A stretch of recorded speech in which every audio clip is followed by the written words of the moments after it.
I just want to say I hope everyone is practicing social distancing, staying safe during this quarantine, and protecting themselves and their loved ones. My name is Ulisha Ahaboy. I'm an 18-year-old freshman here at Albany State University, and my major is nursing. And today, I will be doing my speech on autism. The inspiration that I chose behind choosing autism is my cousin. She's autistic, and any chance that I get, I love to spread awareness about the topic and educate myself too more on the topic because I'm not an expert. I learn something new every day, and I just wanted to share with you guys about what I know. So basically, you may be wondering what autism is. You may know what autism is. But for those who don't know what autism is a disorder which affects the normal functioning of the brain, particularly in the areas of communication and human interaction. So basically, to clarify what that means is the functioning of the brain may be thrown off. It's a genetic disorder. It's not transmittable through any type of anything. It's a genetic disorder. You are born with it. Autism is really typically most dominant in children rather than adults. So basically, let's just say you have child A and child B. Child A might be a normal functioning child. Child B may be autistic. And I don't want to use the term normal because, in my opinion, everybody is normal. I would use the term different because just because you're autistic doesn't mean that you're any less, or if you have a family member that's autistic doesn't make them any less of a person. They're just different. It may take a little bit more for them. It may take, a little bit less. Another thing is autism can range from very mild to very severe. One thing about autism you may not have known, but no two autism cases are the same. No two autistic children are the same. Everybody who has autism is different in their own way. There are no two cases that are the same in autism. So basically, you can have your very mild autistic children. That is the lowest. So that can range from them just having learning disabilities or things like that. And it can range from very mild to moderate to very severe. That could be the top. That could be an autistic child that can't speak, that can't pretty much function on their own. That's the reality of autism, things like that. But like I said, no two autism cases are the same. Every child is different. Every autism case is different. That's why it takes a lot of research and a lot of things to no two autism cases are the same. Another thing I want to touch bases on is the treatments that are available for autistic kids. For one, it's always therapy. And what I mean by therapy is, don't get me wrong, not like a crazy type of therapy. When I say therapy, don't think of a mental asylum, don't think of a mental hospital, don't think of anything like that. What I mean by therapy is, help as of educational wise. It's always, especially if you have a autistic child that ranges in the severe cases, it's always good to seek therapy at a young age. So the more they seek therapy, the more they get help. The more that, once you have autism, there's no turning back from autism. You will forever have autism, but you just have to find ways to live with it. So it's not easy, but it does take time.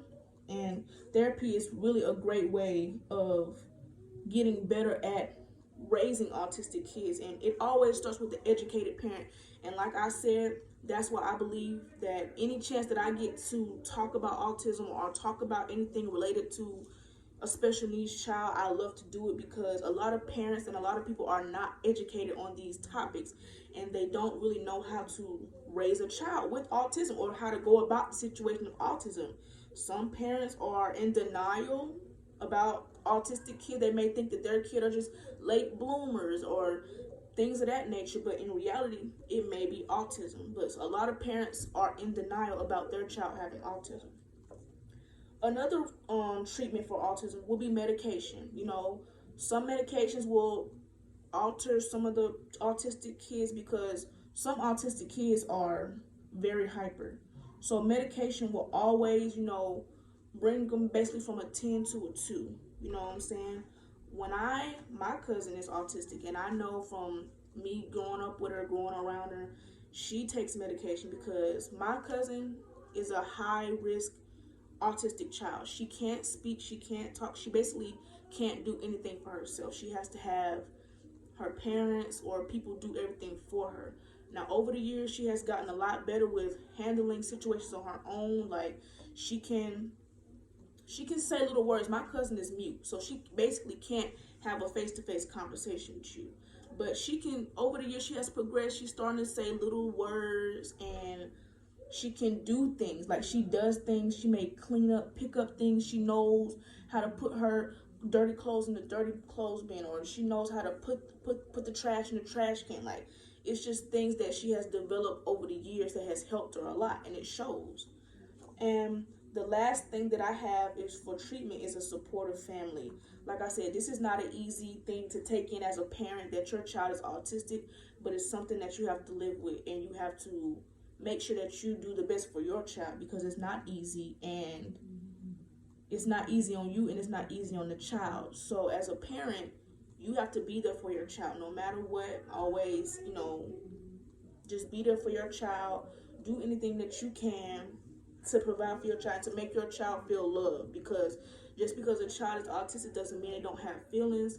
They just can't verbally express it with you, but they will show you through actions. Because like I said, my cousin can't speak, but when she's hurt, she does things to let us know that she's hurt. When she's sad, she does things to let us know that she's sad. She just can't physically express, hey, I'm sad, or hey, that hurt my feelings, or ouch, that hurt. She can't physically express that with us, so she does things that let us know, oh, that hurts, that hurt, things like that. And the last thing I want to touch on is for anybody who is listening that may have a family member that's autistic, whatever, it doesn't have to be just autism, any special needs child. I would say ways to avoid bullying is, by putting your child in a special needs school or a special needs class, because the way that the world that we live in, children are cruel. So it doesn't really matter about if you take them out of this school or take them out of that school. Children are cruel, and they are evil. They hate. They just bully, and I feel like it's not right. I'm an advocate for non-bullying, stop the bullying, because it's not cool. Because at the end of the day, you never know what the person is going through at home. And like I said, cases can range from very mild to very functional, so very severe. So every autistic child that you may come in contact with will not be very severe. Some autistic kids can have a face-to-face conversation with you.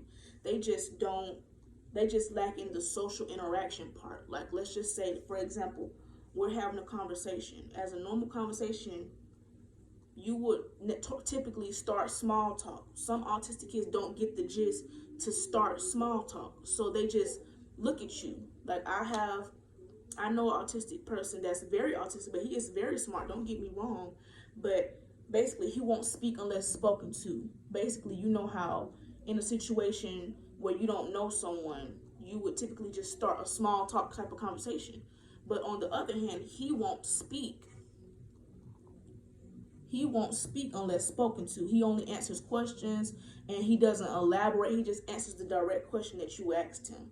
So basically, that's, in my opinion, that's my speech today on autism, and I hope that you guys have taken something from what I said.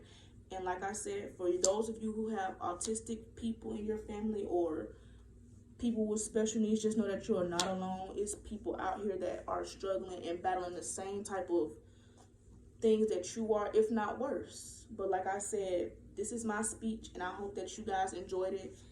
Thank you so much for listening, even though this is a virtual speech, but it is what it is. But like I said, I just really hope that everybody is staying safe during this quarantine, and I wish you the best. Peace.